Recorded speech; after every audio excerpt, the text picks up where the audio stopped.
sé cuánto hace que estuve con ustedes, pero sí hace mucho rato. Y hoy es la oportunidad que el Señor nos da para su palabra. En 2 Timoteo 3.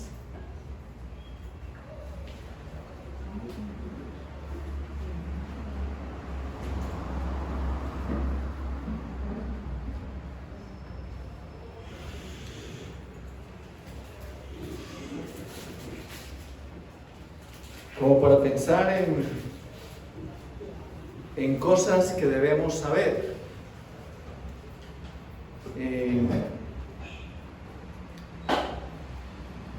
Dice así la palabra: ahora bien, ten en cuenta que en los últimos días vendrán tiempos difíciles.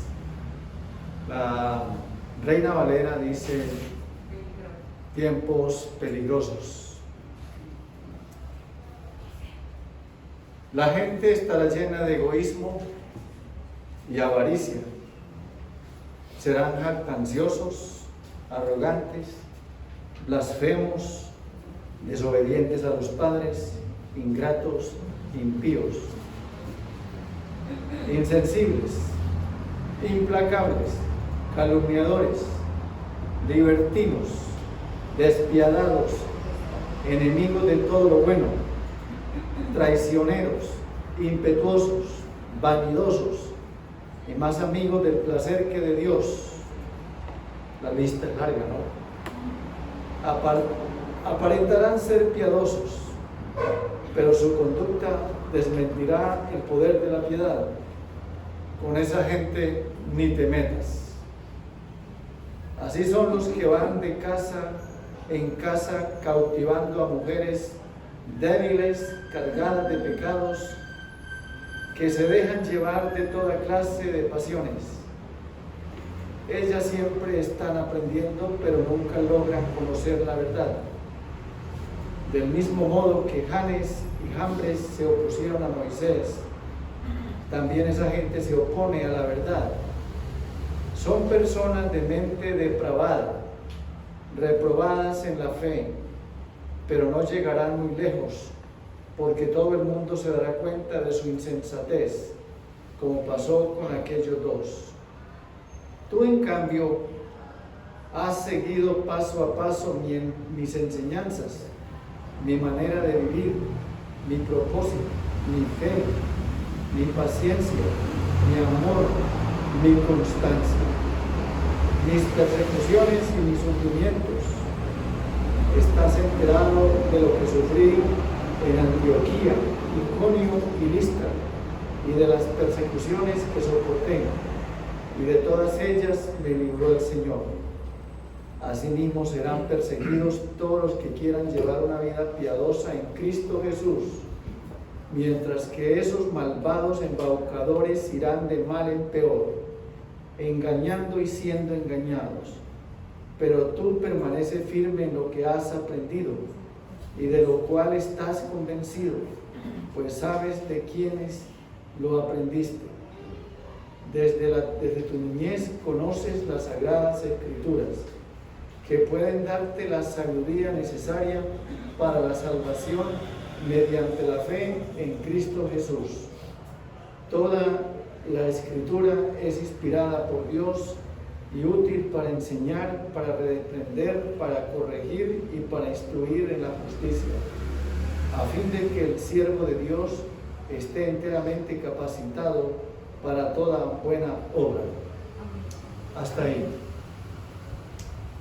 Uno lee ese capítulo y queda como bastante lleno de sentimientos encontrados, sentimientos de alerta, sentimientos puede ser de preocupación, sentimientos de miedo y tantas cosas más. Este capítulo está dentro de un montón de enseñanzas del apóstol Pablo, todas como bajo el título: ten en cuenta, debes saber esto, te advierto de esto, Y de tantas cosas que el apóstol le advirtió, está esta. Y tiene que ver con los tiempos difíciles, con los tiempos peligrosos. Y me llama la atención porque el apóstol Pablo, o la palabra inspirada en la vida del apóstol Pablo por el Espíritu Santo, dice: ten en cuenta que en los últimos días vendrán tiempos difíciles o tiempos peligrosos. Entonces el capítulo comienza diciendo: debes saber. A veces uno no quisiera que las personas deban saber cosas duras. Y a veces hay cierto comportamiento para que las personas no sepan las cosas difíciles. Por ejemplo, si un paciente en la familia, la noticia es que tiene cáncer, ¿cómo le decimos? Primero, ¿cómo se le dice al familiar? Y entonces, ¿cómo se le dice al paciente? Es verdad que hay pacientes que dicen: no, doctor, dígame de una vez. Dígame de una vez que eso no me va a afectar. Estoy listo, estoy preparado. Hay quienes son así. Pero hay otros con los cuales hay que ir con mucho cuidado.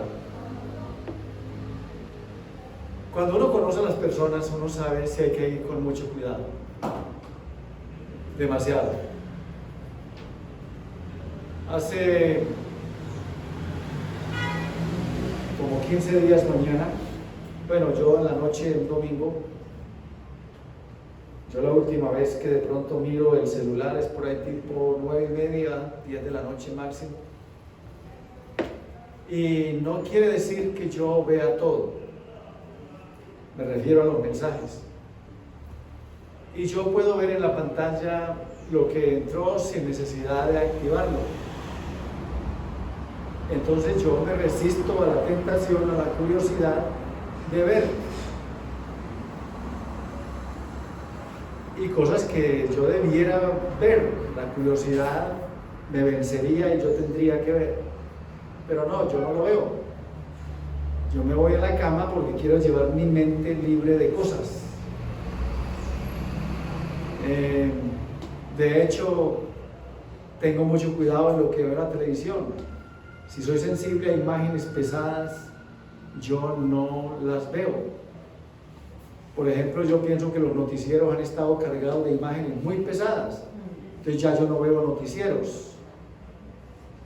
De pronto quiero un momento en que quería ver los titulares y me aguantaba los titulares, pero cuando arrancan los titulares yo no, y no. Miraré la noticia de otra manera por los medios escritos, bueno, y algo así, y no es que esté desinformado. Entonces evito eso. Entonces yo vi que había ingresado algo que me podía preocupar, tenía que ver con mi familia. ¿Y quién no va a ver algo de su familia? Dice: no, yo me fui a acostar. Al otro día que levanto temprano, yo voy a mi devocional y lo primero que hago es el devocional. No me pongo a mirar ni el celular. Mi primer encuentro es con la palabra. Y me debía preparar porque a las 6 de la mañana entraba a una empresa para enseñar la palabra a unos trabajadores, que voy todos los lunes. Cuando los lunes es festivo, voy viernes. Entonces son 2 empresas, 1 hora en cada lugar desde las 6. Y cuando ya hice el devocional, miré. Y eran 2 comunicados de cosas muy difíciles. Una carta, una de las 2 tenía 8 páginas, no terminé. Entonces, yo podía, pues mi esposa estaba levantada, yo podía haberle dicho a mi esposa algo, no, yo me fui. Y después que vine, que tomé algo de desayuno como 9 y algo, Yo le dije, siéntese mi amor, vamos a hablar un poco. Yo sabía que le iba a afectar, pero habría que decirle. Cierro ese paréntesis ahí. Yo no sé usted hoy, al leer lo que leímos, hay más cosas que le pueden afectar para mal que para bien. Poniéndole en un balance pueden ser un 50-50. Porque lo que está diciendo es que usted debe saber esto acerca de lo que le espera en el futuro. Y que no se trata de un futuro muy brillante para los creyentes. No se trata de un futuro muy especial para quienes son creyentes. La frase "los últimos días" fue un término técnico usado en varios lugares del Nuevo Testamento. Habla de los últimos días que estamos viviendo. Y estos últimos días son los que preceden a lo que muchos no quisieran saber, que tenga que ver con la venida de Cristo, cosa que casi no se habla. Hay temas que casi no se hablan de la venida de Cristo, de que la iglesia va a ser levantada, eso casi no se habla. Y me parece que no se habla, no porque Dios quiere que no se hable, sino porque hay descuido, porque no se está haciendo, no se está advirtiendo, y hay que hacerlo. Como hay ciertos mensajes que no se predican, por ejemplo, mensajes como el arrepentimiento y la santidad no son frecuentes. Se predican mensajes que parecen más de superación personal, como claves para no sé qué, trucos para no sé qué, punto 1, punto 2 y punto 3, pero no hay mensajes que con frecuencia la gente debiera saber. ¿Cuándo fue el último mensaje sobre la pureza que usted escuchó? Eso casi no.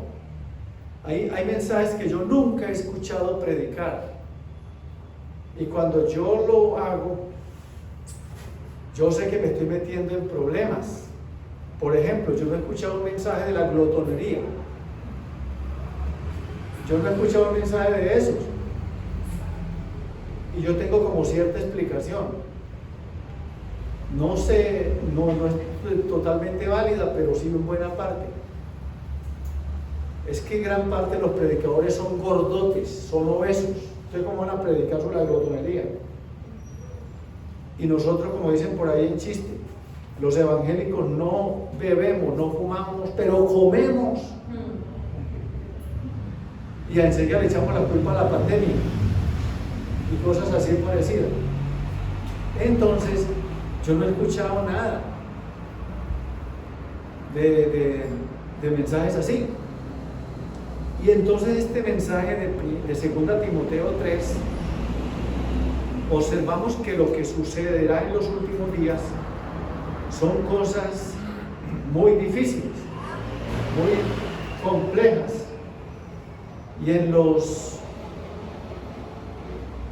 estos 17 versículos que leímos, se trata de una peligrosa gente que vamos a examinarla porque presentan lo peor de lo que está pasando en los tiempos que estamos viviendo.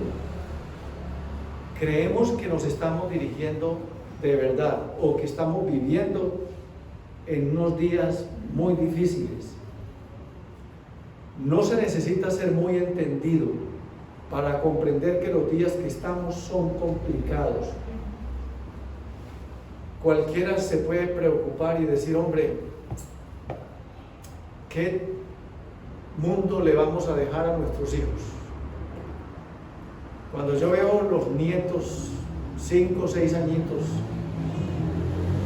yo sé que esos niños que están creciendo les va a tocar muy duro. Yo en estos días decía, hombre, gracias, los que se han muerto ya no estarán preocupados de esto aquí. Cuando leemos Mateo 24, lo que pasa es que uno quiere hacerse el de la vista gorda y no quiere entender o quiere hacerse el tonto. Y se puede hacer el tonto y el tonto se queda. Cuando uno lee Mateo 24, cuando dice, hay de las que estén encinta o de las que estén en embarazo, en esos días tan difíciles, hay de las que den a luz. No necesita mucha explicación ni le ponga misterio a eso. Lo que está diciendo, los tiempos son tan duros que pobre mujer por ahí criando un niño. Y así en ese caso. Y un bebecito en los brazos, con este mundo que tenemos, ¿qué le va a ocurrir? ¿Qué le va a pasar? ¿Qué le espera? Pues bueno, eso es lo que la Biblia, de lo que hemos leído hoy, uno puede entender como los tiempos peligrosos y nos encontramos en ellos. No sabemos cuánto tiempo más se prolongará esta situación, pero seguramente esto va a empeorar. Y esta palabra que les digo es muy propia de los tiempos que estamos viviendo. Por ejemplo, yo hablaba con una persona que sabe mucho de lo que está pasando en nuestro país, y hablando de que los promotores del paro como que decidieron parar el problema. Algunos estaban como todos animados y esta persona decía, no se hagan muchas ilusiones. Estos infelices, los que están recargando las pilas para reiniciar con más fuerza destructora y con más impulso lo que está pasando. Y eso es.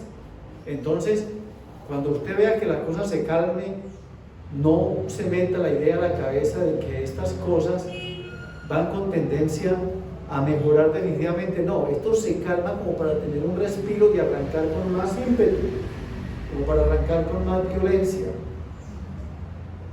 De eso se trata. ¿Y por qué de eso se trata? Porque el enemigo no para.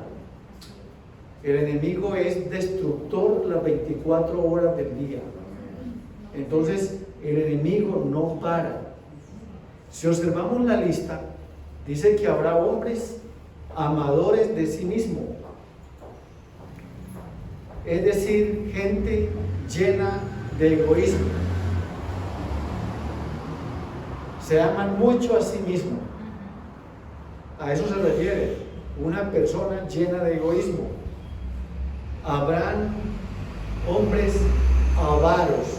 Algunos dicen avaro, no sé por qué, no se han inventado latino. Habrá hombres avaros. Eso significa gente que no tiene con lo que ha recibido, sino que quiere más y quiere lo de los demás. Esa es la pelea. Yo puedo decirlo, no sé, les dije alguna vez, gran cantidad de esa gente que está marchando, mucha de esa gente no ha producido mucho para el país. No digo todos, muchos.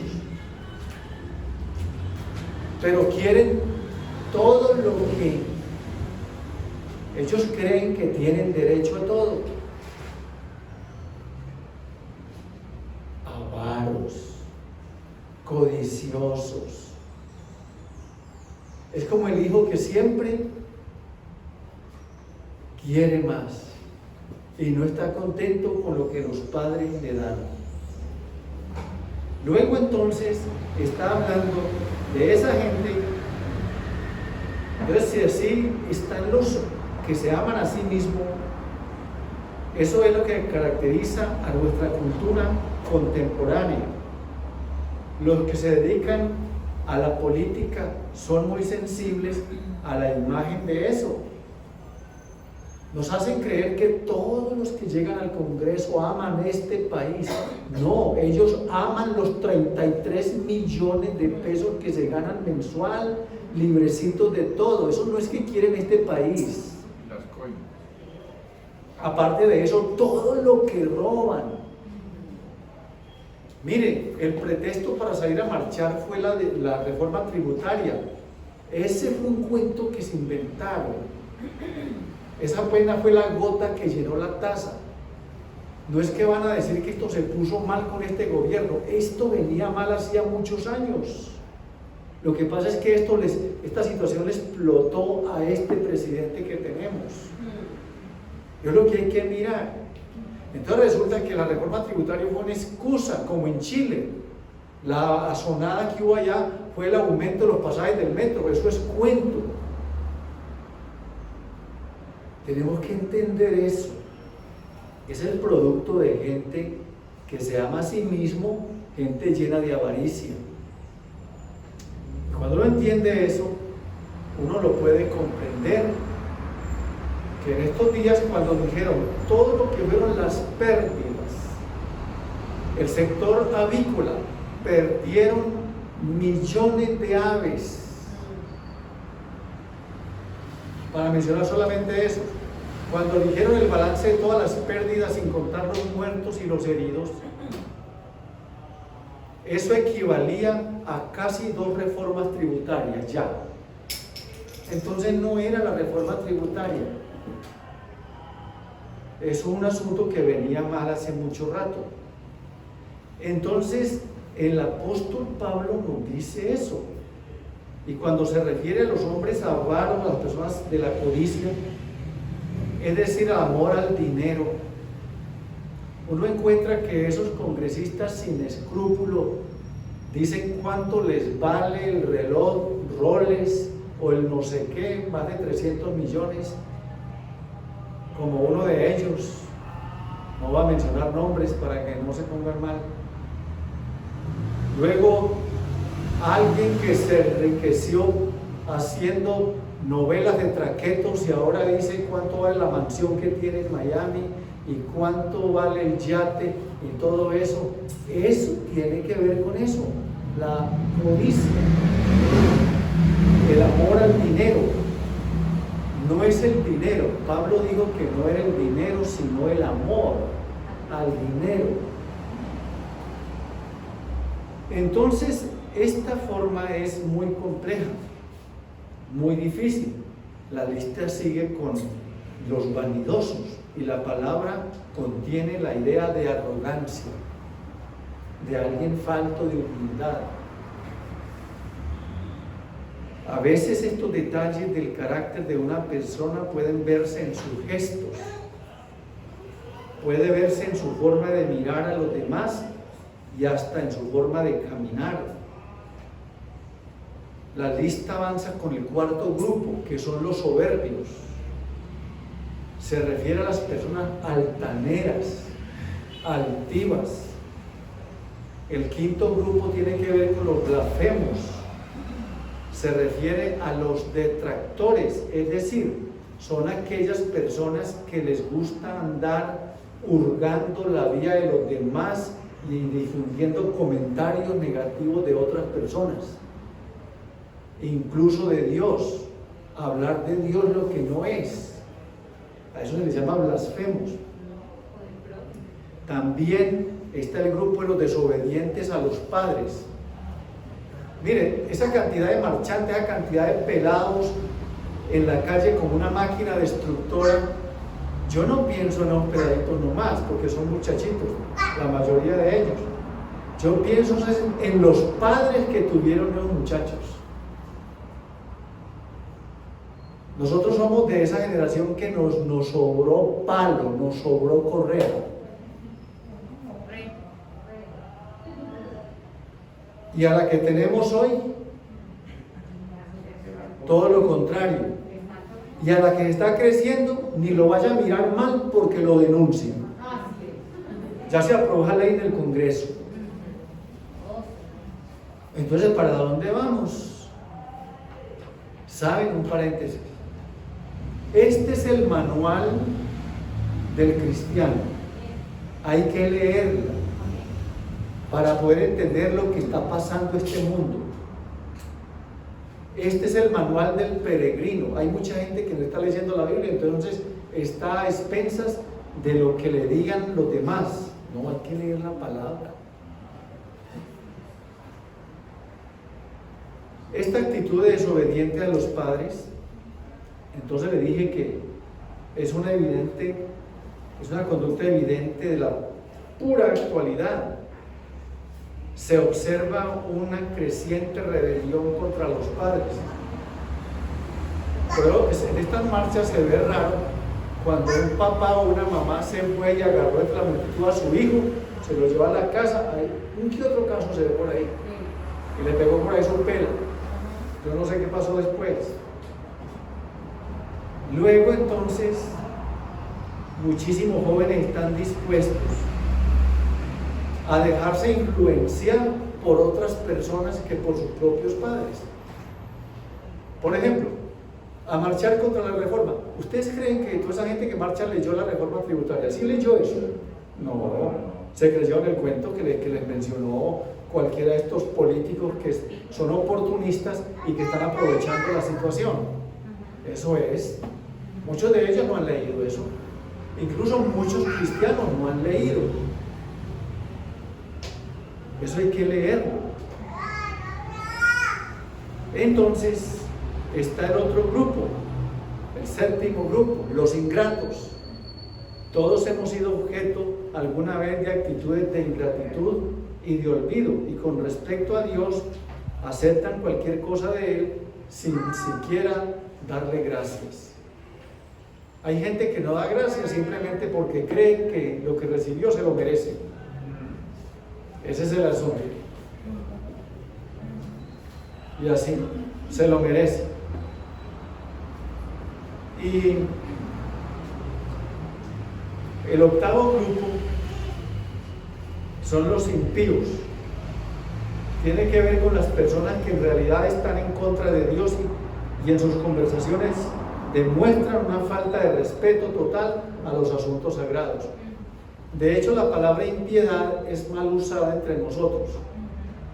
Se dice, por ejemplo, no, es que ese es un impío. Y que yo sepa, ese que están diciendo es un impío, es una persona que todavía no ha entregado su vida a Cristo. La palabra impío se refiere al creyente que se descarrió, que abandonó el camino de la piedad. Ese es un impío. Pero está ahí, ¿y sabe por qué lo llaman así? Porque no están leyendo la Biblia. Porque no están leyendo la Biblia.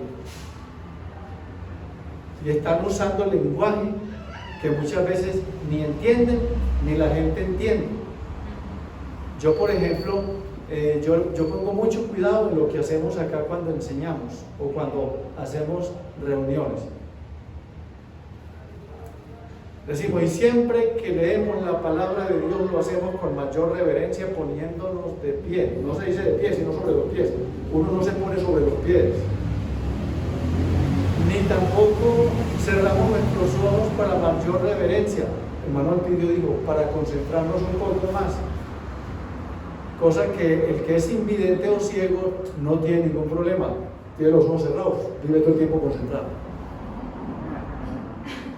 Ese es el asunto. Y si uno dice que para mayor reverencia se pongan de pie, entonces ¿cómo se siente el que está en una silla de ruedas? Entonces es un irreverente. Pero esas cositas no se deben. Una vez un hermano dando un testimonio en una reunión, incluso que había gente que no eran cristianos, dijo, hermanos, yo andaba en el mundo del pecado, hasta ahí bien. Andaba en el lodo cenagoso y el Señor me sacó de allí y me lavó con su sangre. Y la gente que estaba ahí no entendía cómo uno estoy empantanado, lavado con sangre, cómo quedaría. Entonces es un lenguaje que la gente no entiende. Lo mismo pasa con esta palabra impío. Hay gente que no entiende. ¿Saben pues? La Biblia habla de impío, no se refiere a la gente allá sin Cristo, se refiere a gente que caminó con el Señor y abandonó el camino del Señor. Luego viene el grupo de los sin afecto natural. Una versión dice sin amor. Y otra versión dice insensibles, porque dice crueles. No hay una época de tanta crueldad como ahora. Siempre la ha habido, pero parece que ahora es mucho más. Crueldad contra los animales. ¿Qué hace un perro? Y los perros, los animales, hablan de crueldad del ser humano. El medio ambiente habla de la crueldad del ser humano.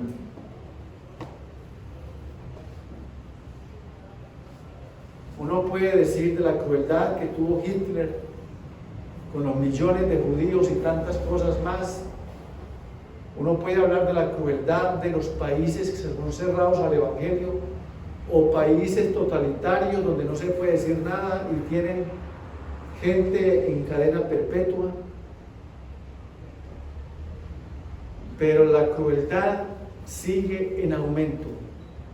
¿Qué siente usted cuando ve una ciudad como Cali destruida?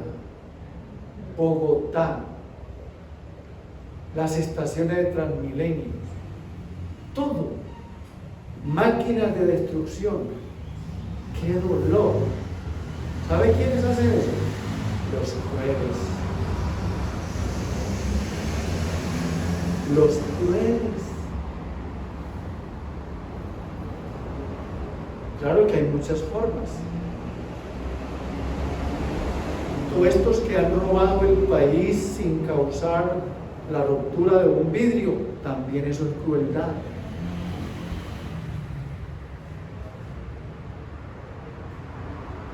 Dicen que en los últimos 20 años la corrupción en dinero, todo lo que se han robado, equivale como a 3 reformas tributarias de las que estaban discutiendo. Luego dice de otro grupo, los implacables. Esos implacables son personas con las cuales resulta imposible llevarse bien con ellos. Son personas irreconciliables. Otro grupo, sin templanza. Se refiere aquí a personas que carecen de autocontrol. Es decir, nos referimos a aquellos que han transformado nuestras ciudades en zonas de guerra, lo que les decía. ¿Quién los aplaca? Yo me ponía a pensar en esto. Hace días, con toda esta revolución que ha habido, yo me acuerdo cuando el gobernador encargado de Antioquia salió a decir que había ley seca a partir de los 12, ley seca, toque de queda, toque de queda. El toque de queda era para los que estábamos en la casa, porque la destrucción siguió. Son implacables. No tienen que ver lo que pasa con lo que está en la actualidad y lo que dice la palabra. Pero también habla de crueles, el grupo de los crueles. Lo que yo les decía, personas despiadadas, con comportamiento de salvajes. Entonces transforman el campo de guerra, no solo las ciudades, sino los campos, la zona rural. El grupo 14 habla de los enemigos de lo bueno, aborrecedores de lo bueno. De ello tenemos constancia con mucha frecuencia. Un grupo es el número 15, traidores. Son las personas en las cuales no nos atreveríamos a confiar.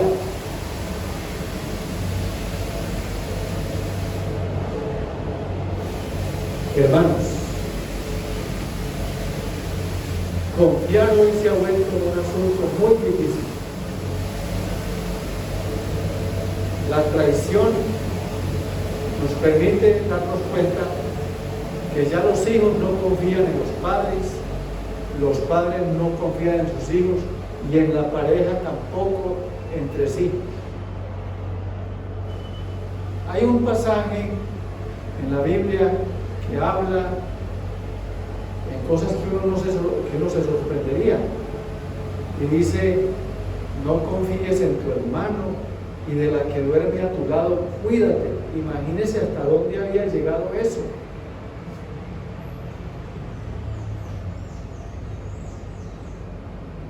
Si nos preguntan, ¿usted qué tanto confía en su esposa? Uno dice, todo. Ella sabrá. Bueno. Pero usted mete las manos al fuego por él. Sí. Lo demás piensan lo contrario. Pero si le falla, no, es un asunto de él. Yo me decidí a confiar hacia él. Bueno, hasta eso está bien. Si a él le da por traicionarme, es problema de él o de ella. Entendible. Lo que quiero decir con esto es: deje un margen donde usted diga, yo confío en él o en ella, pero no descarto una posibilidad de que ella falle o yo falle. ¿Sí me hago entender? Para indicarles que en el que se debe confiar y con toda certeza no falla es el Señor. Es Él.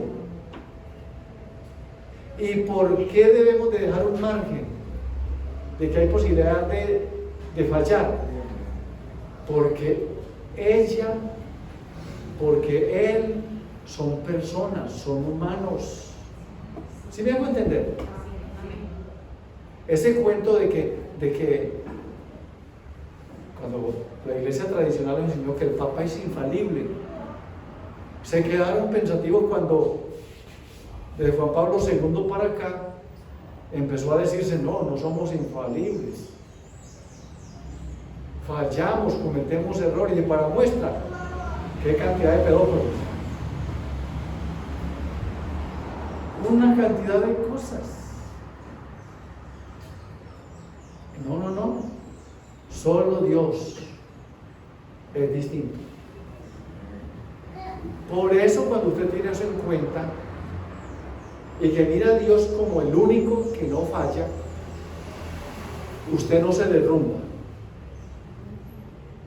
Porque cuando usted pone la confianza en una persona creyendo que no va a fallar, el día que falla, ese día usted se derrumba.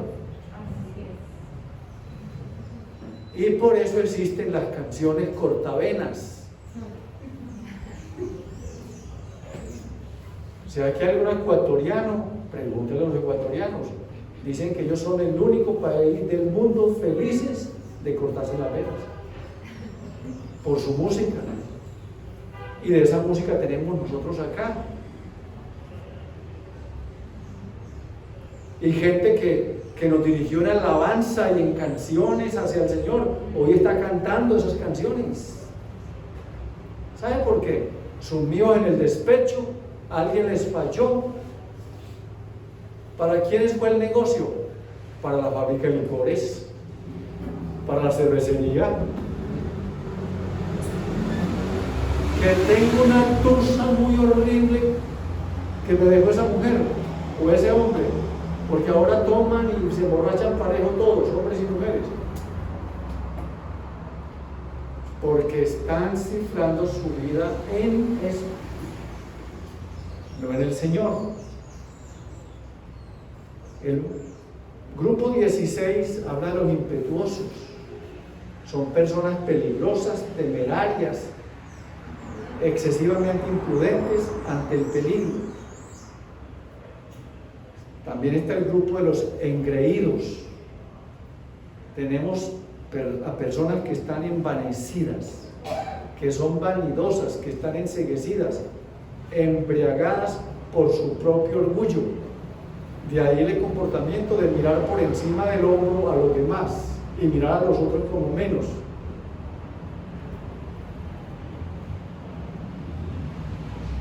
Ricardo Arjona canta que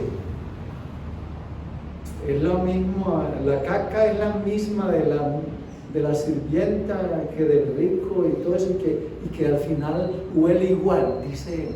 Bueno, sí. Para decir, somos todo. Es decir, el pobre se muere, el rico se muere.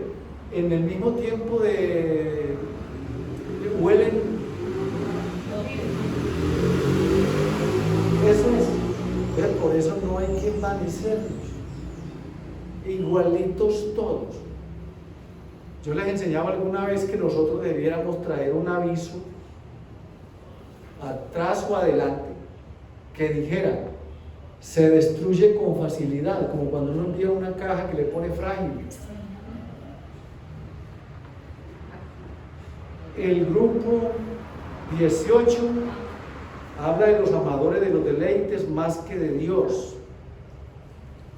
Esta es una característica general de toda la humanidad: amar más los placeres que a Dios mismo. Y luego el versículo dice: tendrán la apariencia de piedad, pero negarán la eficacia de ellos. Y por último, el grupo es el 19. Aquí se habla de quienes aparentan ser piadosos, pero dicen otra cosa en su forma de vida. El apóstol Pablo dice: vea, a esta gente, cuando usted los detecte, evítelos, sáqueles el cuerpo. Con ellos ni te metas. Y bueno, y la enseñanza es mucha más amplia. Para referirse a ellos, dice: igual que Janes y Jambres. Y se refiere a que fueron dos que resistieron a Moisés. Y Éxodo habla precisamente de eso. Que mientras Moisés hacía milagros por el poder de Dios, este par de magos hacía milagros por el mismo Satanás, el mismo diablo. Hermanos,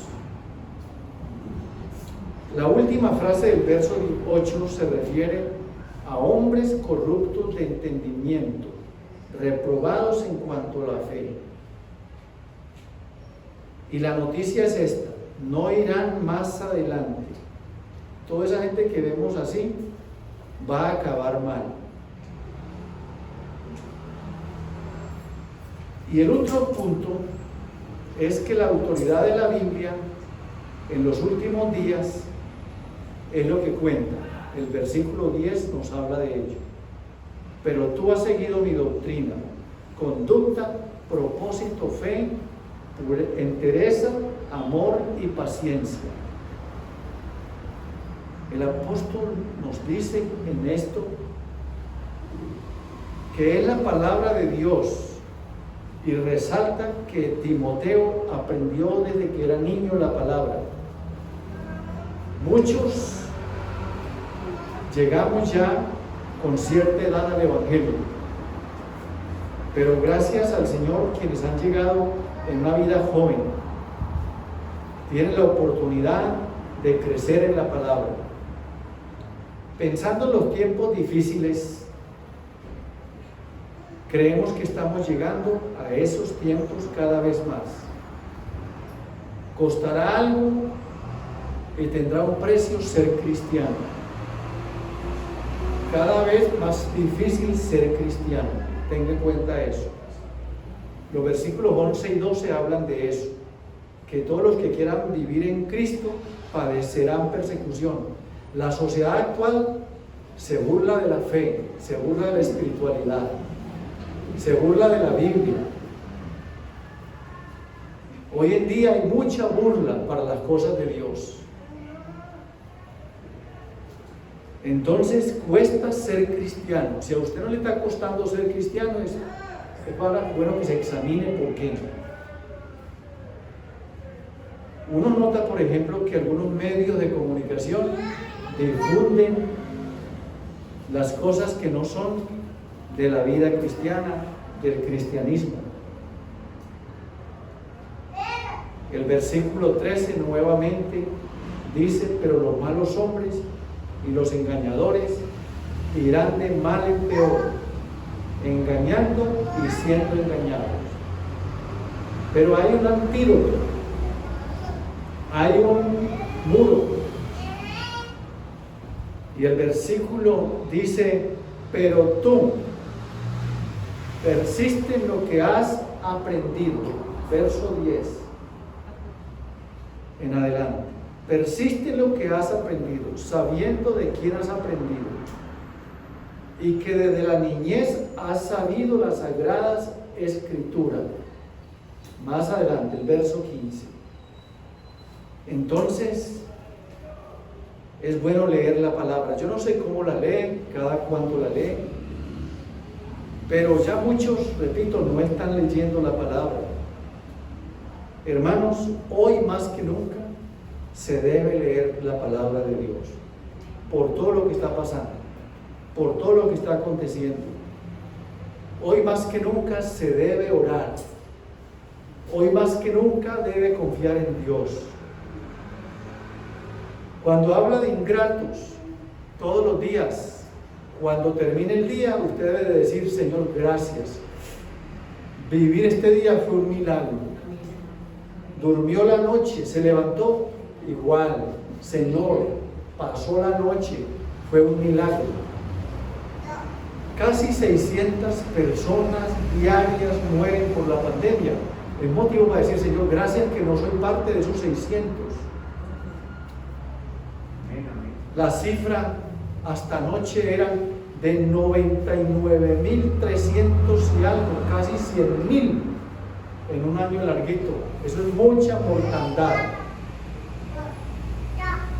Hermanos, y que usted y yo no seamos parte de los 500 o 600 día a día, eso es un milagro. No ir al hospital en esta época todo colapsado allá es un milagro. Vivir es un milagro. La salud es un milagro. La gente de esta actualidad no lo mira así. No lo mira así. Hermanos, ¿por qué les recalco lo de la palabra? Pues el texto lo dijo. Es útil, sirve. Y dice: ¿para qué? Para enseñar. Yo todavía tengo mi primera Biblia. Este es mi segundo, pero las uso todos. En casi 50 años de vida cristiana, yo sé que la tengo digital, electrónica, todas las versiones que sean. Pero ¿cuánto me sirve antes de cualquier tarea del día ir a la palabra? Y si tengo el plan de leerla una vez al año, eso me da que debo leer 3 capítulos y medio o 4 cada día. Y me fijo qué dice. Y cuando leo esto, no me asombra absolutamente nada. A fin de que el hombre de Dios sea perfecto, enteramente preparado para toda buena obra. Y digo algo y aquí termino. Hermanos, la gente está a la expectativa de los gobernantes de los pueblos. Tengo unos amigos del Perú que hace poco eligieron entre dos, no había en quién confiar, no había sino esos dos. Y así van los pueblos. Los pueblos van a elegir lo que hay.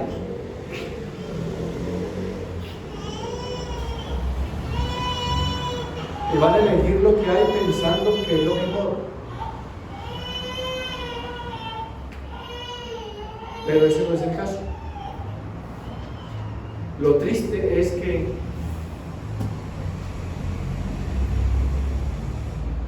la Iglesia del Señor no ha producido un gobernante cristiano en todos los años de historia. ¿Cómo es que en 200 años del Evangelio en Colombia no producimos un gobernante. Quiere decir que no estamos disciplinando. Y no se está disciplinando. El promedio de la gente en la iglesia dice que hay un 30% de la gente que es joven. La mayoría, el 70% son ya de edad. Quiere decir que la iglesia es una iglesia de personas envejeciéndonos, que no estamos pasando la batuta, que los niños no están llegando, que el diablo los está desviando por otro atajo. Eso pasó en Europa, el norte de Europa. Los templos ahora son museos, son bares, son tabernas, son casinos. Lo que antes estaba lleno. Así Canadá fue declarado campo misionero en los años 80. Y así está el norte de los Estados Unidos. Y si miramos nuestras iglesias, hay poca presencia de los niños. Están haciendo el trabajo de base otros. La guerrilla está haciendo trabajo de base. Desde los colegios los agarran. Los del microtráfico, desde pequeños los induce y los envenena para volverlos adictos. Entonces, ¿hacia dónde vamos? Muy difícil. Porque si somos una iglesia de personas ya viejos, yo me incluyo ahí, cuando uno está llegando ya al piso 65, ya no es joven. De pronto a mí me saludan pues de joven. Hola joven, hombre, qué bien. Pero hermanos, si eso sí, entonces la iglesia, que nos vamos a morir, entonces ¿quién va a quedar?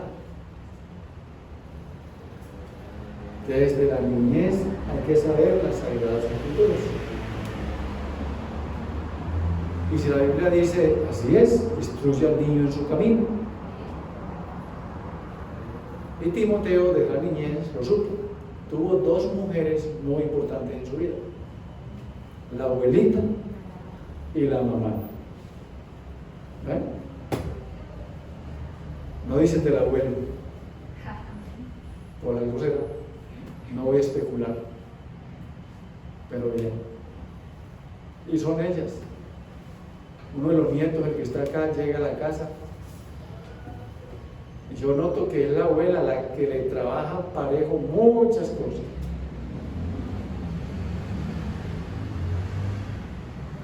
Vamos a orar. Espero que queden animados, no se queden desanimados. El pasaje no era el texto que leímos de la Biblia es un pasaje pesado, nada alentador, pero está ahí. Cuando a uno le dicen, debes saber esto, uno quisiera que le digan, tengo dos noticias, una buena y una mala, ¿cuál quiere primero? Aquí no era así. De una vez, la mala. Y noten que el capítulo empieza con la mala. Y ya. Vamos a orar. Padre, te damos gracias. Esta es tu palabra que la podemos meditar. Gracias, Dios. Gracias, Señor. Eres nuestro Rey. Eres nuestra bendición. Gracias por animarnos. Gracias por alentarnos. Gracias por hablarnos al corazón de lo que debemos mirar permanentemente. Gracias, Dios. Ayúdanos. Señor, en medio de esta tragedia que vivimos, hay tanta gente que requiere consolación. Ayúdanos a animarlos, a consolarlos, pues es más fácil desanimar que animar. Señor, bendice a mis hermanos, que pongan su confianza en ti, más que en cualquier otra cosa o en cualquier persona. Oramos y te glorificamos. Amén. Amén. Gloria a Dios. Recuerden para que otras personas que no vinieron al culto o no han venido, no han llegado todavía, pueden tener el culto de esta mañana virtual. Pueden encontrar en los medios, en YouTube, ¿cierto? Entonces damos gracias a Dios. Feliz Día del Padre otra vez. Amén. Que la pasen bien y disfruten. Y bueno, sería bueno que le pegaran otra leidita, segunda de Timoteo capítulo 3. Amén. Porque definitivamente ahí Dios nos habla de los tiempos que estamos viviendo. Amén. Gracias, Señor, vamos a nuestros hogares, Señor, con tu bendición. Gracias por cuidarnos y bendecirnos. Permite, Señor, que haya paz y bendición en nuestros hogares. Y empezando por nosotros, que aportemos, Señor, esas actitudes para agradarte a ti, y así podemos, Señor, recibir tu protección, tu cuidado, tu dirección. En Cristo Jesús. Amén. Amén.